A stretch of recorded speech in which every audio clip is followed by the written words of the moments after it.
Hello everyone, welcome to all of you. आज हम पढ़ेंगे प्लम्बिंग का next chapter, plumbing tools and instrument. यानी औजार और संयंत्र के बारे में पढ़ना है कि जब हम प्लम्बिंग वर्क करेंगे तो किस किस इंस्ट्रूमेंट और टूल्स का यूज करने वाले हैं। ठीक है, तो सबसे पहले हम समझते हैं कि टूल्स होते क्या है। देखिएगा, सबसे पहले हम क्या समझेंगे, टूल्स क्या होता है। अब देखिएगा, एक नलकार को हम कहते हैं प्लम्बर। क्या कहते हैं? प्लम्बर कहते हैं।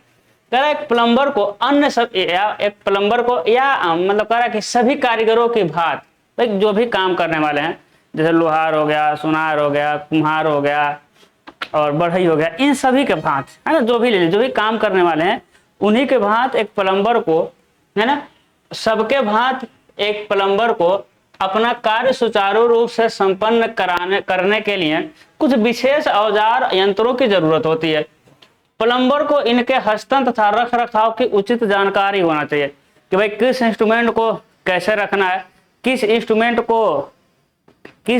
पे पानी नहीं लगना चाहिए, किस इंस्ट्रूमेंट पर तेल नहीं लगना चाहिए, किस इंस्ट्रूमेंट को ग्रीस लगा कर रखना है और कहाँ रखना है, इस सब की जानकारी होना चाहिए। नहीं तो एक बहुत बड़ा झोले में ऐसा रख देंगे कि हाथ डालेंगे तो कट जाएगा। कैंची को कैसे रखना है, चीजें समझ रहे हैं ना, उचित जानकारी होना चाहिए। प्लम्बर को नलकारी संबंधी औजारों उपकरणों के प्रति निम्न बातों का ध्यान रखना चाहिए। किस बातों का ध्यान रखना चाहिए भाई? कार्य के लिए सभी आवश्यक औजार कार्य शुरू करने से पहले अपने पास सुनिश्चित कर लें। नहीं तो 10 किलोमीटर घर से आए हैं काम करने और पता चला कि अरे पेचकसी नहीं है, अब फिर घर जाएंगे लाएंगे तो पिटाएंगे, है ना। मतलब आप नहीं पिटाएंगे, आप इंजीनियर बनेंगे, आप प्लम्बर थोड़े बनेंगे, मतलब पिटाएगा प्लम्बर। कार्य करने के लिए सभी आवश्यक औजार अपने पास सुनिश्चित कर लें, पूरा औजार ले लें। कोई फलाने यदि आपके पास औजार मांग के लेके गए तो उसको मांग लें, तब काम पर जाएं। घिसे पीटे औजारों को तुरंत बदल दें, है ना। तो घिसे पीटे यानी थोड़ा भी गड़बड़ औजार है ना तो उसको चेंज कर दीजिए, नहीं तो फिर प्लम्बिंग काम करेंगे तो अच्छे से काम नहीं हो पाएगा। चूड़ी काटने वाला मशीन है, अब चूड़ी काटने वाला मशीन थोड़ा खराब है तो चूड़ी क्या अच्छे से काट पाएगा? नहीं काटेगा। जब चूड़ी अच्छे नहीं कटेगा तो अगला नट उसमें कसेगा नहीं अच्छे से, जब अच्छे से कसेगा नहीं तो लीकेज करेगा। तो चीजें समझ रहे हैं ना। कोई भी औजार यदि थोड़ा बहुत भी घिसा पिटा है तो उसको क्या करें, तुरंत बदल दें। कहाँ बदल दें? आते हैं गाँव में ना, लोहा ले लो, जो भी ले लो वहाँ बदल दें, ठीक है। अगला क्या करें, प्रत्येक औजार का ध्यान से निरीक्षण कर लें, इनके हैंडल तथा टिप की धार की परख कर लें, ठीक है। जो भी औजार है उसका हैंडल और टिप मतलब नोक वाला नोक, भाई दो चीजें होंगी, एक तो हैंडल पर हथौड़ा मारते हैं सब ना काम करने के लिए, और नोक जो लकड़ी मतलब प्लम्बर कांटेक्ट में रहता है इंस्ट्रूमेंट के, तो हैंडल जिसे पकड़ना है और नोक का भी क्या करें, अच्छे से जांच कर लें। अगला करें, कार्य समाप्ति पर इस्तेमाल में लाए गए औजारों को पोंछ कर साफ करके सुरक्षित जगह अथवा बक्से में रख दें। कार्य समाप्त हो रहा है तो उसको पोंछ दें और अच्छे तरह से रख दें। जिन औजारों को लुब्रिकेंट लगाना हो, हम बात बोले थे ना, जिसमें लुब्रिकेंट लगाना हो यह कार्य भी करें, उसमें लुब्रिकेंट लगा कर रखें। ये सारी जानकारी होना चाहिए ना, किसमें लुब्रिकेंट लगेगा, किसमें पानी नहीं लगना चाहिए, किसको पानी से पोंछना है। औजारों को ढीले पेचों को कस दें, है ना, कोई उसमें स्क्रू वगैरह ढीला है, कोई भी इंस्ट्रूमेंट उसको कस देना चाहिए। बच्चों को औजारों से दूर रखें। नहीं तो बच्चे क्या होते हैं, वो कुछ भी चीज पाते हैं सोचते हैं खाने वाला है, वो सीधे मुंह में डाल के खाना चाहते हैं, तो औजार से उनको दूर रखना चाहिए। किसी भी बच्चे को कोई और औजार खेलने के लिए मत दें, ठीक है। कोई औजार खेलने के लिए नहीं दे भाई। ये नहीं कि बच्चा रो रहा है तो लो बाबू लो पेचकस खेल लो, है ना। कुछ भी औजार खेलने के लिए नहीं देना है, उसको खिलौना दीजिए महंगे वाले, कंजूसी नहीं। बच्चा आपका है, पैसा खर्चा करिए। बच्चे खिलौने की भांति कारीगर को औजारों को भी खिलौना समझ लेते हैं। क्या बोल रहा भाई?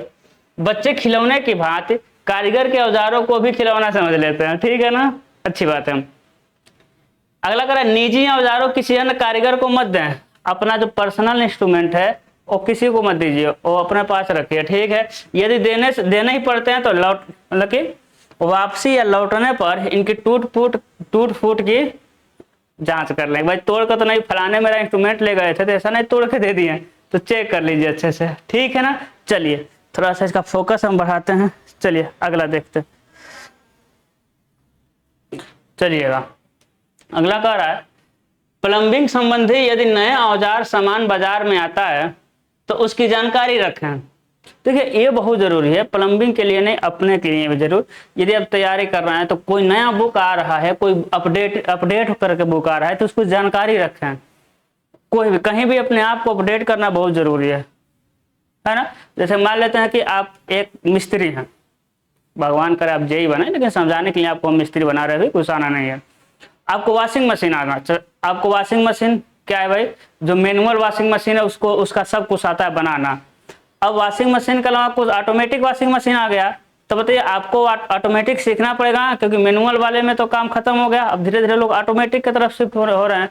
तो उसको भी आप यदि कारीगर है तो ऑटोमेटिक वाला चीज़ आपको सीखना पड़ेगा, ठीक है ना। जैसे आपको साइकिल बनाना आता है, कोई बात नहीं, लेकिन अब जो साइकिल आ रहा है बैटरी वाला आ रहा है, तो बैटरी वाला से तार से संबंधित छोटी छोटी जानकारी आपको आना चाहिए कि भाई कोई यदि बैटरी वाला लेके आ जाएगा तो उसका कैसे बनाएंगे। तो नया नया, वेट ए मिनट, तो मार्केट में कोई भी नया इंस्ट्रूमेंट आए तो उसकी जानकारी होना चाहिए और खरीद लेना चाहिए तुरंत, उसकी जानकारी रखें। अब प्लास्टिक का युग है, अनेक औजारों के कुछ भाग अब रबड़ या प्लास्टिक के बनते हैं, ठीक है। फिर कह रहा है कि सरल अध्ययन के लिए औजारों उपकरणों को निम्न श्रेणी में रखा जा सकता है। अब कह रहा है कि अब इसका हम देखेंगे औजार होते कितने तरह से, उसका क्लासिफिकेशन किया गया।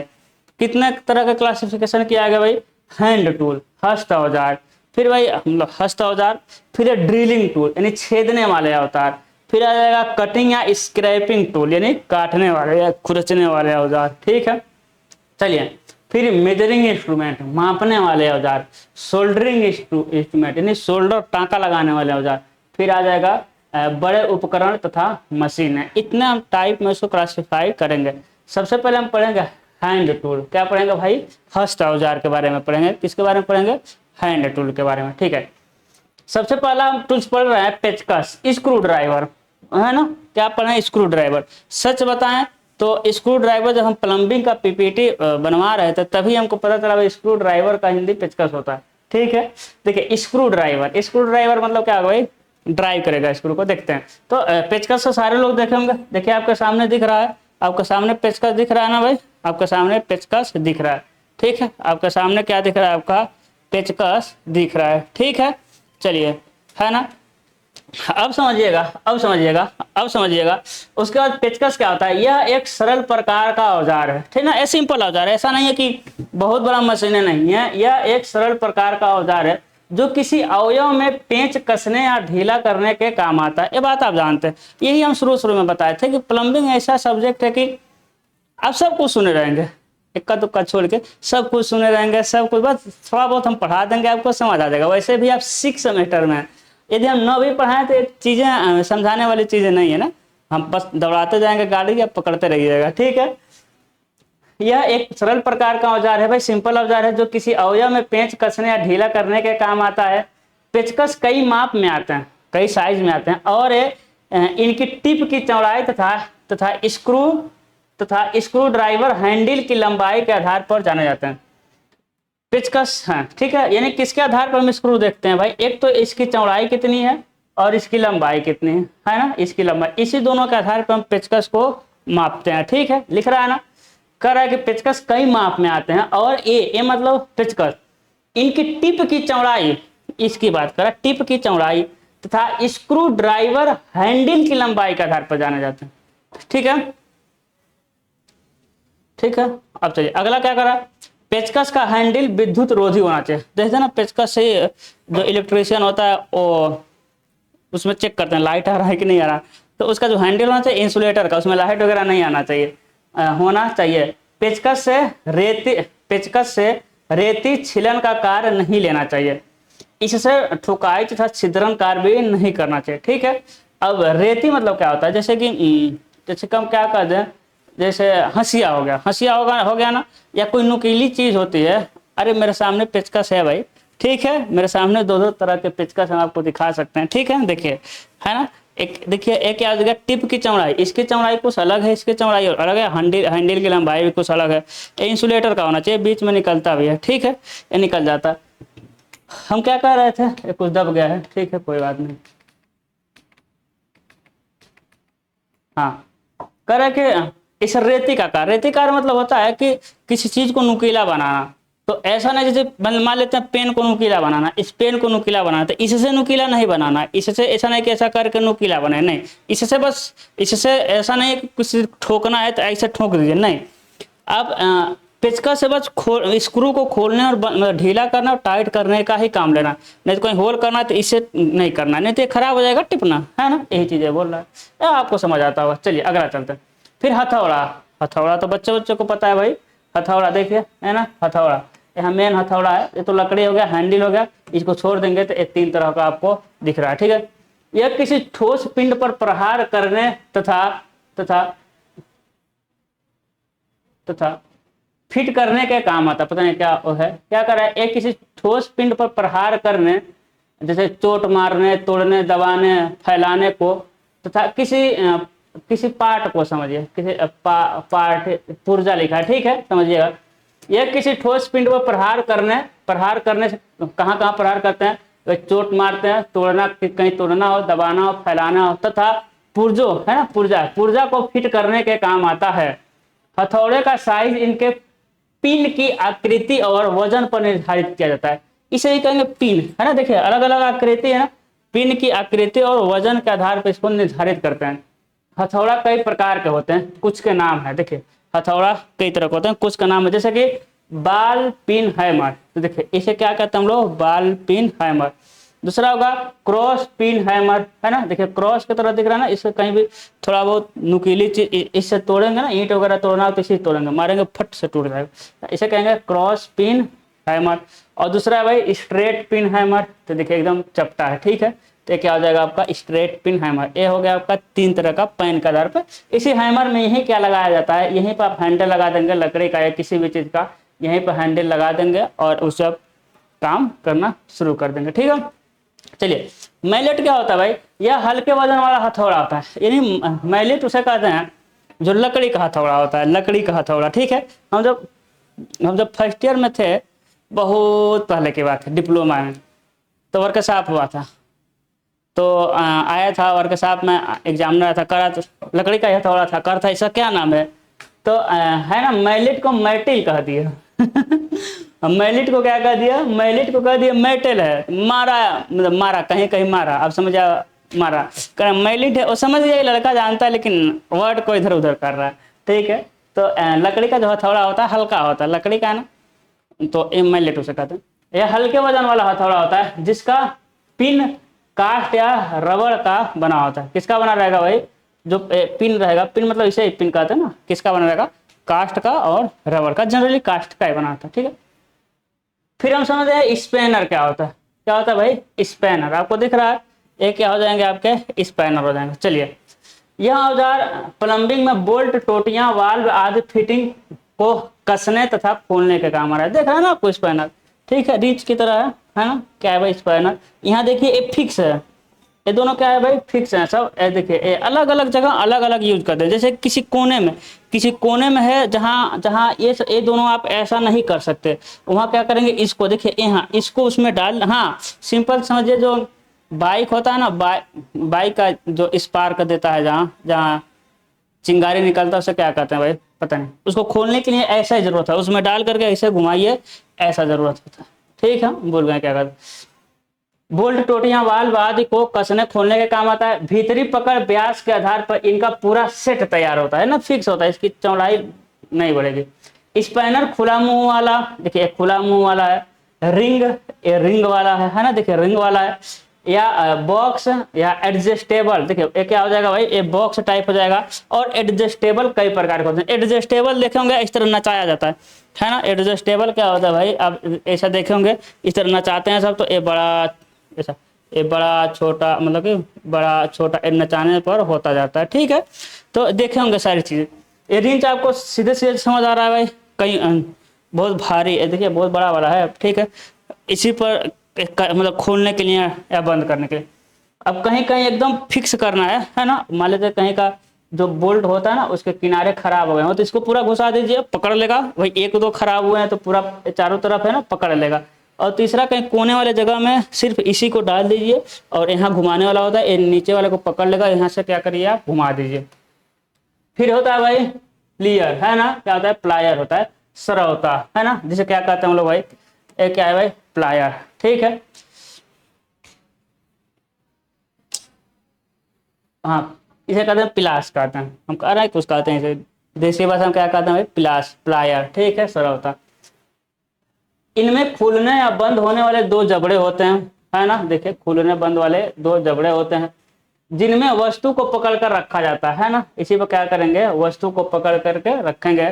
प्लायर नट बोल्ट कसने, कील निकालने, तारे जोड़ने के काम आता है, ठीक है। कील निकालना हो तो ऐसा करके देखे होंगे सारी चीजें, ऐसा करके कील को निकालते हैं, ऐसा करके निकालते हैं, ठीक है।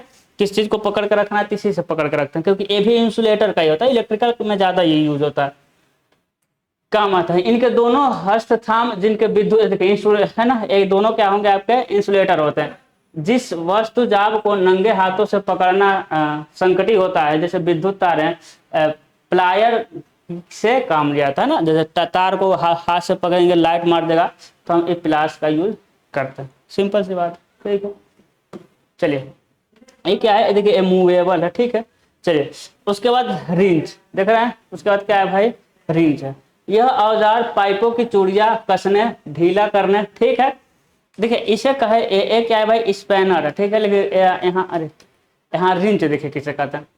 यह औजार, यह जो औजार है, पाइपों की चूड़ियां कसने, ढीली करने के काम आता है। पाइप की बात हो रहा है, बड़े बड़े पाइप को, नट बोल्ट नहीं, वहां तो स्पैनर काम करेगा, वहां स्पैनर काम करेगा, लेकिन पाइप को ही कसना है, पाइप को कसने का, ढीला करने के काम आता भाई। पाइप जोड़ेंगे ना, जैसे कैसे कर दे, पाइप पाइप है ना, पाइप एक ऐसा थोड़ी आपको ऊपर से नीचे तक टोटी लगा, मतलब पाइप आएगा तो उतना बड़ा तो पाइप नहीं मिलता, जोड़ना पड़ता है, पाइपों को जोड़ने के बाद चूल्हा कसने का काम आता है। इसका एक जबड़ा स्थिर होता है ना, एक जबड़ा देखिए, एक क्या हो गया, फिक्स हो गया, एक क्या हो गया आपका, फिक्स हो गया, और दूसरा आवश्यकतानुसार आगे पीछे सरकाया जा सकता है, इसको क्या करेंगे, आगे पीछे सरकाएंगे, यहाँ चला जाएगा, ठीक है। एक फिक्स हो गया, दूसरा आगे पीछे रख जाता है। रिंच कई प्रकार के होते हैं, जैसे पाइप रिंच है ना, इसे क्या कहते हैं भाई, पाइप रिंच। दूसरा होता है चैन रिंच, क्या होता है, चैन। अब चैन रिंच क्या होता है, देखिए ये हो गया ना, अब इसको देखिए इसी में फंसा दिया था, अब इसको लाके यहाँ कर दीजिए। आपको बहुत बड़ा नट है, अब ऐसा ला करके ऐसा कर दीजिए, और बड़ा नट है ऐसा ला करके ऐसा कर दीजिए, छोटू सा नट है ऐसा ला कर, तो अलग अलग साइज का ये भी खोल देगा, ठीक है। दूसरा होता है एडजस्टेबल रिंग, ये हो जाएगा आपका एडजस्टेबल, देखिए ये फिक्स है और ये क्या करेगा, मूव करेगा, ठीक है। ये ऊपर वाला फिक्स है, ये क्या करेगा आपका, मूव करेगा। ये हो गया आपका हैंड इंस्ट्रूमेंट। अब हम पढ़ेंगे ड्रिलिंग इंस्ट्रूमेंट, में ड्रिलिंग टूल यानी छेदने वाले, क्या पढ़ेंगे, छेदने वाले। तो उसमें सबसे पहला पढ़ेंगे ड्रिल, क्या है आपका, ड्रिल है, ठीक है। तो ये आ सकता है कि भाई जब प्लम्बिंग इंस्ट्रूमेंट का क्लासिफिकेशन करना है, तो क्लासिफिकेशन में पूरा क्लासिफिकेशन करेंगे जो हम पढ़ा रहे हैं, ठीक है। नहीं तो आ जाएगा कि ड्रिलिंग टूल्स के बारे में बताइए, तो सिर्फ ड्रिलिंग बताना है, देख लेना है अच्छे से क्वेश्चन में कहा क्या रहा है, या फिर कह देगा सिर्फ ड्रिल के बारे में बताइए, तो एक के बारे में आ जाएगा ना, टिप्पणी लिखिए, हो सकता है 2-2 नंबर का आ जाए, टिप्पणी लिखिए, 3 क्वेश्चन आ जाए या 5 क्वेश्चन आ जाए, टिप्पणी लिखिए। टिप्पणी लिखने में ड्रिल को दे सकता है, टिप्पणी लिखने में कह देगा छैनी क्या होता है, एक कह देगा सिर्फ इसके बारे में लिखना है, नहीं तो देख लेना है। यदि पूरा प्लम्बिंग इंस्ट्रूमेंट के बारे में करेगा तो पूरा क्लासिफिकेशन करना पड़ेगा, आज हम जो पढ़ाएंगे, ठीक है। चलिए यह ठोस पिंड है ना, ड्रिल क्या है, ड्रिल क्या है भाई, यह ठोस पिंड में गोलाकार छिद्र करने के काम आती है। देखिए ये दिख रहा है ना आपको, ये आपको दिख रहा है ना, देखिए यहाँ बना रहता है, ये तो अंदर घुसता है, यही क्या होता है भाई, अंदर घुसता है, ठीक है। देखिए यहाँ थोड़ा सा ऐसे यहाँ बना रहता है, ठीक है। देखोगे मिस्त्री जो आप जरूर देखे होंगे, ठीक है। ठोस पिंड में गोलाकार छिद्र करने के काम आती है, जहां छिद्र करना होता है वहां ड्रिल रखकर इसे बलपूर्वक हस्तबल या मशीन से, हाथ से घुमाया मशीन से गोल घुमाया जाता है। ड्रिल की अग्र लंबाई फ्लूट की बनी होती है ना, देखिए फ्लूट है ना, ऐसा बना रहता है, अग्र लंबाई बनी होती है। कह रहा है कि ड्रिल का बीट घिस जाने पर इसे ग्राइंडिंग मशीन पर पुनः तीखा कर लेना चाहिए, क्योंकि ये वाला जो है ना, ये वाला पार्ट नुकीला रहता है, ये वाला नुकीला रहता है, क्योंकि नुकीला रहेगा तभी तो एक जगह अच्छे से टिका पाएंगे, एक जगह अच्छे से टिका पाएंगे। हाँ हमको यही होल करना, नुकीला नहीं रहेगा तो इतना बड़ा हो जाएगा, तब का क्या पता, अब थोड़ा बहुत डिसबैलेंस हो जाएगा ना। जैसे कि मान लीजिए कि हम कहते हैं यहाँ डील करना, अब देखिए यहाँ सब एक्यूरेसी नहीं ला पाएंगे, लेकिन नुकीला रहे नुकीला रहेगा, हम कह देंगे यहाँ देखिए, अब यहाँ एक्यूरेसी अब उसी पर रखेंगे आप, तो नुकीला इसमें बनाया जाता है। ठीक है, तो ड्रिल करने वाला, छेद होल करने वाला। अगला है भाई बिट ब्रेस। अगला क्या है, दिख रहा है आपको, अगला क्या है, बिट ब्रेस है। ठीक है, इसको देखते हैं। यह यू आकार का हस्त औजार होता है जो छिद्र करते समय बीट या ड्रिल को पकड़े रखता है ना, समझ रहे हैं ना। देखिएगा, ब्रेस दो प्रकार का होता है, प्लेन ब्रेस और रैचेट ब्रेस। देखिएगा क्या कर रहा है, यह यू आकार का हस्त औजार होता है जो छिद्र करते समय बीट या ड्रिल को पकड़े रखता है। यही चीज है क्या, यही चीज है आपका क्या, यही चीज है बिट ब्रेस, यही चीज है क्या आपका बिट ब्रेस। अब देखिए बिट ब्रेस क्या होता है ना, जैसे यू आकार का होता है, इसको क्या करते हैं, इसको ये जो दिख रहा है ना, ये ड्रिलिंग जो पिन दिख रहा है, पिन को हम ऐसा चिपका देते हैं। देखिए पिन को हम ऐसे चिपका देते हैं, समझिएगा, पिन को ए वाली चीजें हैं, ए वाली चीज है। ठीक है, पिन को क्या करते हैं, ऐसा चिपका देते हैं। फिर ए क्या होता है, ए वाला ये ऐसा ही तो है, ऐसा ही है ना। देखिएगा ऐसा ही तो है यू आकार का। ए क्या हो गया, इसको लेकर आए यहाँ चिपका दिए, फिर ऐसा आएगा ऐसा, तो क्या करते हैं यहाँ समझिएगा, यहाँ चिपक गया, यहाँ चिपक गया, फिर हैंडल लिखा ना, हैंडल को यहाँ पकड़ लेते हैं और फिर यहाँ से क्या करते हैं, ऐसे घुमाते हैं। चीजें समझ आ गई। देखिए एक तो यहाँ है, एक तो यहाँ है, फिर ऐसा सेटिंग किया गया, ऐसा आ गया, और फिर हैंडल से बीच में पकड़ लेते हैं और फिर यहाँ है, ऐसे करते रहते हैं तो अच्छे से छेद हो जाता है। ठीक है, कम मेहनत लगता है, नहीं तो पीछे वाले में ज़्यादा मेहनत लगता है। काम में दोनों का होल करना। ठीक है, ये दो तरह से होता है, एक प्लेन ब्रेस होता है, दूसरा होता है रेचेट। इस है ना, अब समझते हैं। इसके एक सिरे हेड लगा होता है ना, देखिए एक सिरे पर हेड लगा होता है, तो दूसरे सिरे पर छिद्र करने का रेचेट या जबड़ा लगा होता है। ठीक है, यहाँ पर छेद करने के लिए इसे हैंडल से पकड़कर घुमाया जाता है। हैंडल से पकड़ कर, है ना, पकड़कर इसको हैंडल से पकड़ लेते हैं और घुमाएंगे तो पूरा घूमता है। ठीक है, घुमाएगा, सेटिंग रहता है ऐसा, हैंडल से पकड़ घुमाता है। गियर चलित हस्त ड्रिल की तुलना में ब्रेस अधिक चौड़े तथा गहरे छिद्र कर सकता है ना, और चौड़ा भी करेगा, गहरा भी करेगा और थोड़ा बहुत आसानी से भी कर पाएगा। चलिए आगे चलते हैं। अब आ रहा है कटिंग टूल्स, काटने वाले या फिर खुरचने वाले टूल्स। ठीक है, इसमें सबसे पहले आएगा हैक्सा यानी कि आरी। क्या आएगा भाई, हैक्सा आएगा यानी कि आरी। यह धातु, अब आरी किसका बनाता है, यह धातु लकड़ी प्लास्टिक की वस्तुओं को काटने की पतली दांतेदार आरी होती है, मतलब पत्ती होती है। प्लास्टिक के पाइप काटने के लिए आरी का ही प्रयोग किया जाता है। अधिक हेक्सा, है ना, अधिक हेक्सा प्रचलित आरी का ब्लेड 30 सेंटीमीटर लंबा होता है। देखे होंगे आरी आप लोग ना, 30 सेंटीमीटर लंबा होता है। इसके ब्लेड पर प्रति सेंटीमीटर में क्या करा है, इसके ब्लेड पर प्रति सेंटीमीटर की लंबाई में 6 से 12 दांत होती है। भाई 1 सेंटीमीटर में कितना दांत मिलेगा, 6 से 12 दांत मिलेगा। कितना मिलेगा, 1 सेंटीमीटर में 6 से 12 दांत मिलेगा। पत्ती को फ्रेम में कसने के लिए इसके हैंडल की तरफ फ्लाई नट लगा होता है। फ्लाई नट दिखेगा क्या, हाँ देखिए ये दिख रहा है ना, ऐसा ऐसा घुमा करके, है ना, ये हाथ से ही खोल दिया जाता है घुमा करके, फ्लाई नट, सब लोग देखें फ्लाई नट लगा होता है। हैक्सा ब्लेड उच्च ग्रेड का टेम्पर किया गया इस्पात का होता है। भाई ब्लेड हाई ग्रेड स्टील का नहीं बना रहेगा तो लोहा का छड़, हम बहुत छड़ काटेंगे इससे। ठीक है, छड़ को काटना है तो हाई ग्रेड का नहीं रहेगा तो खुद कट जाएगा। ठीक है, तो हाई ग्रेड का बना होता है। दूसरा पढ़ेंगे छैनी, है ना, छिन्नी दिख रहा है ना आपको, छैनी है भाई। अब ये दीवार वगैरह हम होल करना है, अरे प्लम्बर हैं तो हो सकता है दीवार काटना पड़ जाए, है ना, तो क्या काटेंगे, हथौड़ा मारेंगे, हथौड़ा पढ़ चुके हैं, छैनी से इधर उधर करके काटेंगे। ठीक है, यह हस्त औजार धातु की सतह को काटने छीलने के काम आता है। छैनी का कटान सिरा पंखी यानी बेवेल्ड प्रकार का होता है, बेवेल्ड। ठीक है, देखिए ऐसा, ठीक है, इसे क्या कहते हैं, बेवेल्ड टाइप कहते हैं। ठीक है, छीलने के काम आता है, काटना छीलने के काम आता है। छीलने मतलब ऊपर ऊपर निकालना है तो छीलने का काम आ जाएगा। छैनी का कटान सिरा बेवेल्ड प्रकार का होता है। कटान सिरा के आधार पर छैनी कई प्रकार की होती है, यानी इसी के आधार पर छैनी कई तरह की होती है, जैसे फ्लैट, केप, राउंड छैनी, नोज, है ना, चिसेल नोज हो जाएगा, फिर डायमंड पॉइंट हो जाएगा। ठीक है, तो इसी के आधार पर अलग अलग छैनी आपकी आती है। जैसे फ्लैट मतलब एकदम ऐसा हो जाएगा फ्लैट। ठीक है, राउंड मतलब थोड़ा सा घूम के आ जाएगा, यहीं की बात हो रही है। ठीक है, फिर आ जाएगा भाई डायमंड मतलब कई तरह कई भागों में ऐसा घुमा होगा, डायमंड हो जाए। ठीक है, चलिए छैनी को ध्यानपूर्वक प्रयोग करना चाहिए, क्योंकि कटान के समय छैनी से कटी हुई धातु छीलन या बुरा दाग कर्मी की आंखों हाथों तक चोटिल कर सकता है ना, क्योंकि बहुत तगड़ा चोट लगाना पड़ता है, तो उसमें से ईंट वगैरह होगा या कुछ भी होगा तो आपको आंखों में न पड़े। ठीक है, तो ध्यान रखना चाहिए। छैनी पर चोट हथौड़े से की जाती है, चोट सीधी इसके हेड पर पड़नी चाहिए, यही पर पड़नी चाहिए बेचारे पर। ठीक है, चलिए अगला है रेती। रेती मतलब नुकीला करने का मतलब है ना। रेती चारा मशीन में बहुत ज्यादा यूज होता है। चारा मशीन में चारा काटने से पहले रोज उसको नुकीला करना पड़ता है। ठीक है, रेती कठोर सतह की घिसाई करने और चमकाने के काम आती है। वही तो कह रहा है, रोज घिसाई करना पड़ता है। ठीक है, तो घिसाई करके थोड़ा सा नुकीला करेंगे और चमकाने का काम करेंगे।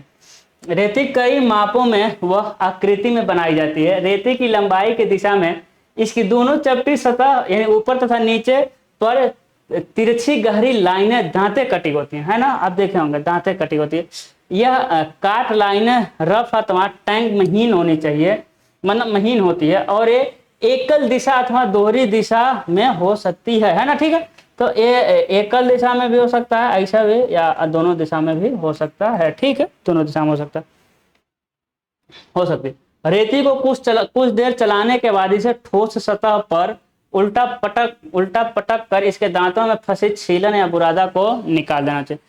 देखिए, जैसे कि इसको मान लीजिए नुकीला, अरे सिंपल सा समझ लीजिए आप, क्या हम आपको समझा दें। दो क्या होता है भाई, कटर होता है ना, वैसे ही समझ लीजिए। तो एक क्या, इसको यदि नुकीला करना है तो ये तो बहुत मतलब रफ टाइप में, और क्या आगे से कहेंगे भाई, गहरी लाइनें दांतें कटी होती है। अब इसी पर रगड़ेंगे आप, इसी पर जब रगड़ेंगे तो नुकीला हो जाएगा। ये क्या हो जाएगा, नुकीला हो जाएगा। अब इसमें कुछ बुरादा भर जाएगा ना, तो इसको अच्छे से पटक देना चाहिए, अच्छे से पटकना चाहिए, टूटने वाला नहीं है भाई। ये लोहा का बना होता है, क्योंकि ये लोहा खुद लोहे पर रगड़ाता है, भी हाई ग्रेड स्टील का बना होता है। ठीक है, और ऐसे बचपन में आप लोग देखे होंगे, जब पेंसिल से लिख रहे होंगे बचपन में, कहा अभी भी ऐसे करते होंगे। जब पेंसिल सीख रहे होंगे, मान लीजिए पेंसिल मोटा हो गया तो उसको थोड़ा कौन अब कटर से उसको छीलने जाए, टेबल पे थोड़ा सा शार्प कर लेते हैं। ठीक है, तो वही टेबल की जगह आप ले लीजिए किसको, रेती को। अगला है स्क्रैपर। अगला क्या है भाई, स्क्रैपर। देखिए स्क्रैपर दिख रहा है आपको, स्क्रैपर। ठीक है, यह मोटी धार वाली पत्ती होती है जो कठोर या मशीन सतह पर जमी एक परत को हटाने छीलने, नाम ही स्क्रैपर छीलने के काम आती है, ताकि सतह को समतल शुद्ध बनाया जा सके। ठीक है ना, देखिए ये आपका स्क्रैपर है। ये मान लीजिए कि इस तरह का पतली पतली गहरी जगह है, तो उस गहरी जगह को कैसे साफ करेंगे भाई, तो ऐसा नुकीला बना दिया गया, दिख रहा है ना, थोड़ा नुकीला हाशिए की तरह। अब यहाँ से नुकीले जगह से क्या कर पाएंगे आप, साफ कर पाएंगे। ठीक है, और ये फ्लैट जगह पे साफ कर पाएंगे, ताकि हाँ शुद्ध बना सके। स्क्रैपर का अगला सिरा छीलन सिरा चपटा अर्धगोली अथवा बुल नोज हो सकती है। ठीक है, तो देखिए एक क्या हो जाएगा भाई, हाफ राउंडेड कह रहा है, या कह रहा है कि चपटा कह रहा है, या कह रहा है बुल नोज। बुल नोज मतलब ऐसा समझे, थोड़ा सा राउंड करके। ठीक है, अगला कह रहा है कि पाइप कटर। अब पाइप को काटने वाला। ठीक है, अब क्या पढ़ेंगे भाई हम, पाइप को काटने वाला। ठीक है, पाइप कटर, जिसका नाम ही है पाइप कटर, दिख रहा है। ये देखिए आपका क्या है, पाइप कटर। इसको बारे में बताते हैं। देखिए पाइप कटर कुछ नहीं होता है, पाइप कटर कुछ नहीं है, जैसे हम बता रहे हैं। जैसे देखिए ये आपका दिख रहा है, ये आपका चार्जर दिख रहा है, आपका चार्जर ऐसा हमारे दो दांत निकला हुआ ना। अब क्या करेंगे, ये इसी को काटना है। एक क्या है, पाइप है। अब क्या करें, इसी में फंसा दिए, और इसी तरह एक और लाइए, इसको दबा दीजिए। अब ये दब गया, अब कहीं नहीं जाएगा, अब यहाँ से काट दीजिए, बस यही काम है पकड़ने का। पाइप कटर और पाइप काटता नहीं है, ये मत सोचिएगा कि पाइप कटर जो है पाइप को काटता है। पाइप कटर जो है बस पकड़ के रखता है, वो अच्छे से पकड़ के रखता है ताकि हम काट सकें। किससे काटेंगे, ठीक है। यह औजार धातु के पाइप नलिकाओं को काटने के काम आता है ना, आता है। कर मतलब कि ये जो पाइप करता कई प्रकार का होता है, जैसे ठोस, हुक या चैन वाले। ठीक है, तो क्या दिख रहा है भाई, ठोस, हुक या चैन वाले। ठीक है, पाइप वाले कटर है। ठीक है, चलिएगा कहाँ गया, चैन पाइप।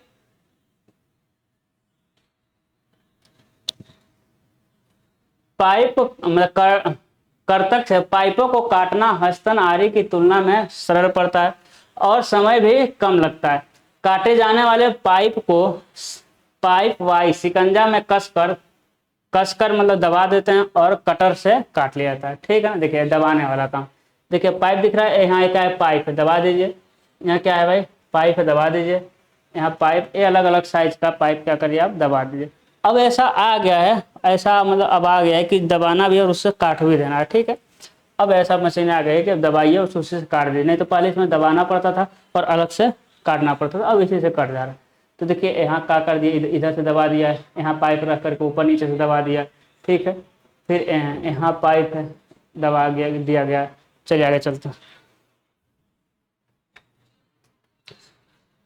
हाँ पाइप वाइज, अब पाइप वाइज देखिए, पाइप वाइज क्या होता है भाई, यह शिकंजा, शिकंजा मतलब दो पकड़े हुए हैं, यह शिकंजा पर पाइप को कसकर चूड़ियां काटी जाती हैं, ठीक है। क्या काटी जाती है भाई, इस शिकंजा पर नहीं, इस शिकंजा पर पाइप को कसकर चूड़ियां, मतलब ये जो पाइप कटर है, पाइप कटर क्या करेगा भाई, सिर्फ पाइप को काटता है, लेकिन पाइप वाइज क्या होता है, ये चूड़ियां काटा जाता है उसी पर कस के, इसी पर कस के क्या कर देंगे, चूड़ियां काट देती है। अथवा अन्य कार्य के लिए पाइप छड़ को इसमें कसा जाता है। इसमें दो अर्धगोलाकार जबड़े होते हैं जिनमें रखकर पाइप को कसा जाता है। पाइप वाइज चित्र में दर्शाया गया है, ठीक है। ये देखिए, ठीक है, इसी की बात कर रहा है, कुछ और नहीं है, यही चीज है बस। पाइप कटर में पाइप को काटा जाता है और पाइप वाइज में बस चूड़ी काटा जाता है। इसमें पाइप को ही काट देंगे, इसमें पाइप को नहीं, क्या काटेंगे, बस चूड़ी को काटेंगे। फिर हम समझेंगे पंच, ये दिख रहा है आपको एकदम नुकीला सा, क्या है आपका, पंच है। क्या कहते हैं इसे हम, पंच कहते हैं। पढ़ते हैं पंच को भाई। यह उपकरण मोटी छड़ का बना होता है जिसका अगला नोकदार सिरा धातु अवयव पर ड्रिल किए जाने वाले निशान लगाने के काम आता है। बस इतना ही। ये क्या कहता है भाई, कहाँ हमको ड्रिल करना है, वहाँ हल्का सा, ये चीज़ हम बताया ना, हल्का सा, क्योंकि पॉइंट रहेगा तो एक्यूरेसी आपको सही मिलेगी, नहीं तो फिर गड़बड़ी होंगी प्लम्बिंग में।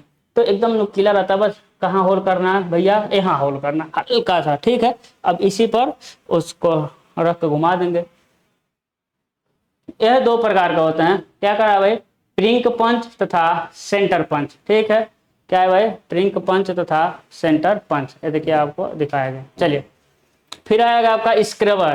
क्या है स्क्रबर, स्क्रबर भी पंच से मिलता जुलता उपकरण है जो जॉब पर मशीनिंग करने से पूर्व रेखाएं लगाने के काम आता है। देखिए एक क्या, ये भी नुकीला है, तो एक क्या लगाएगा, रेखा लगाएगा, और एक क्या लगाएगा, पॉइंट लगाएगा। पंच क्या करेगा, पॉइंट लगाएगा, और एक क्या करेगा आपका स्क्रबर क्या करेगा, रेखा लगाएगा, ठीक है। अब देखिएगा,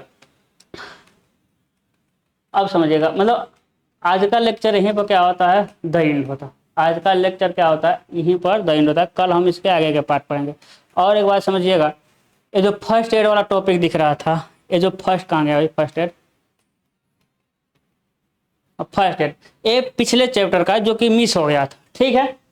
अब कल हम इसके आगे पढ़ाएंगे, कल हम इसके आगे पढ़ाएंगे। जो फर्स्ट एड है ये पिछले चैप्टर का मिस हो गया था, हम यहाँ लेकर आ गए हैं, बहुत ज़्यादा नहीं है, यहाँ पर निपट जाएगा, ठीक है। तो फर्स्ट एड को हम पढ़ लेते हैं। याद रखिएगा, ये machine tools and instrument topic का नहीं है, ये पिछले टॉपिक का है, ठीक है, लेकिन छूट गया था, इंपॉर्टेंट है इसलिए इसमें हम लेकर आए। कल हम इसके आगे का पढ़ेंगे, इसके आगे हम कल पढ़ेंगे। चलिए, कार्यस्थल पर, अब प्राथमिक एड क्या है आपको पता है, कार्यस्थल पर अथवा अन्य जगहों पर अचानक किसी व्यक्ति के बीमार पड़ने, बेसुध होने, चोटिल होने पर जब तक सरकारी सार्वजनिक चिकित्सा सहायता मौके पर नहीं पहुंच पाती, पीड़ित को प्राथमिक उपचार दे, ठीक है। बहते रक्त को रोकना, मरहम पट्टी प्लास्टर लगाना, उसकी पीड़ा को कम करना, उसके जीवन के प्रति आसान बनाना, भाई कुछ नहीं होगा, हम हैं ना, हो जाएंगे व्यवस्था, कुछ नहीं होगा, हिम्मत रखो। उसकी मानसिक स्थिति को उच्च बनाना और आवश्यकता होने पर एम्बुलेंस या रोगी वाहन बुलाना, पड़ोस में यदि कोई चिकित्सक उपलब्ध है, भले झोला साफ हो, उसको सूचित करना तथा बुलाना प्राथमिक चिकित्सा माना जाता है। बेसुध व्यक्ति को कार्डियोप्लोमिनरी पुनर्जीवन, ठीक है, क्रिया द्वारा पुनः होश में लाना भी प्राथमिक उपचार के अंतर्गत आता है। पता नहीं कार्डियोप्लोमिनरी पुनर्जीवन क्या है, शायद मुंह में सांस देना तो नहीं, जो भी हो मेडिकल वाले टर्म में अंतर्गत आता है। प्राथमिक चिकित्सा की कला देश के प्रत्येक नागरिक को आनी चाहिए। स्कूल, कॉलेज, सार्वजनिक संस्थानों, दफ्तरों, कारीगरी कल्याण मंडलियों को समय समय पर इसका अभ्यास करना चाहिए। एक प्राथमिक चिकित्साकर्ता को पीड़ित व्यक्ति को होश में लाने के लिए निम्न कार्य करने होते हैं। क्या कार्य करने होते हैं भाई, सबसे पहले देखिए क्या करना है, देखें पीड़ित व्यक्ति सांस ले रहा है अथवा नहीं, नहीं लेगा तब भगवान न करे। यदि श्वास नहीं ले रहा है तो उसे कृत्रिम श्वास दें, है ना, आर्टिफिशियल श्वास दें। यदि ठीक है, यदि पीड़ित की नाड़ी यानी पल्स नहीं चल रही है तो उसे सीपीआर दें, सीपीआर दें। हाँ चलिए हम यहाँ सीपीआर देख लेंगे। सीपीआर इसके लिए क्या क्या करना है भाई, सीपीआर कैसे देना है। मरीज के सिरे को फर्श तख्त पर सीधा टिकाएं और उसकी चिन्ह को थोड़ा ऊपर उठाएं, इसको थोड़ा सा ऊपर उठाएं, ठीक है। यदि मरीज श्वास नहीं ले रहा है तो उसकी नोज को दबाएं और मुंह सटाकर उसमें श्वास भरें, ठीक है। ये सारा सीपीआर के थ्रू आएगा। रोगी की छाती को अपने दोनों हाथों से जोर जोर से दबाएं और यह क्रिया 30 बार करें, फिर उसे मुंह से 2 बार श्वास दें। ऐसा करते रहें जब तक रोगी हिलने डुलने न लगे अथवा रोगी वाहन न आ जाए। इस काल में आपका धैर्यवान संतुलित होना आवश्यक है, नहीं खुद आप निपट जाएंगे। अगला क्या करना है भाई, एम्बुलेंस आने पर रोगी को वाहन में चिकित्सक की निगरानी में शिफ्ट कर दें। निर्माण स्थल पर प्राथमिक चिकित्सा फर्स्ट एड बॉक्स उपलब्ध होनी चाहिए। यह देखना स्थल प्रभारी यानी साइट इंचार्ज की ड्यूटी है। पेटी में निम्न किट होनी चाहिए। क्या क्या होना चाहिए भाई, एस पट्टी होनी चाहिए, चिमटी होनी चाहिए, सुई होनी चाहिए, कैंची होनी चाहिए, सेफ्टी पिन होना चाहिए, थर्मामीटर, तौलिया, साबुन, दस्ताना, मुंह पट्टी, मास्क, ठीक है। फिर क्या होना चाहिए भाई, बैंडेज होना चाहिए, फिर पेड गेज पैड होना चाहिए, स्टेराइल गेज पैड, टेप होना चाहिए, एंटीसेप्टिक घोल होना चाहिए, एंटीबायोटिक मरहम होना चाहिए, एस्पिरिन होना चाहिए, सन स्क्रीन होना चाहिए, या फिर जीभा ब्लेड, ये सारी चीज़ें आपके पास होनी चाहिए, ठीक है। तो ये रहा आज का लेक्चर, ठीक है। अब आज का लेक्चर कंपेरेटिवली छोटा हो गया। हमको लगा था इतना पढ़ाने में हमको 1 घंटा लगेगा, मेरे पास मतलब इसके अलावा भी PDF थे, लेकिन हमको लगा इसको पढ़ाने में 1 घंटा लगा। चूँकि बात यह है कि कई पेज हुआ है, 27 पेज हम पढ़ा चुके हैं। हम लोग जनरली पढ़ाते हैं तो भाई 20 पेज 25 पेज में 1 घंटा 1.5 घंटा निपटा देते हैं। चूँकि इसमें समझाना बहुत कम है, हम पहले ही बता चुके हैं कि ये जो प्लम्बिंग वाला चैप्टर, इसमें समझाना वाला काम बहुत कम करना है। बस हम पढ़ देंगे, आपको सारी चीज़ें दिख रही है, आप समझ रहे हैं चीज़ों को, इसलिए कम टाइम में निपट गया। अगले वैसे कम से कम 50 का लेकर आएंगे, कम से कम 50 पेज का PDF आएगा, ठीक है। तो आज के लिए बस इतना है। कोर्स हम कंप्लीट कर देंगे एग्जाम से पहले। अपना ख्याल रखिएगा। Good luck.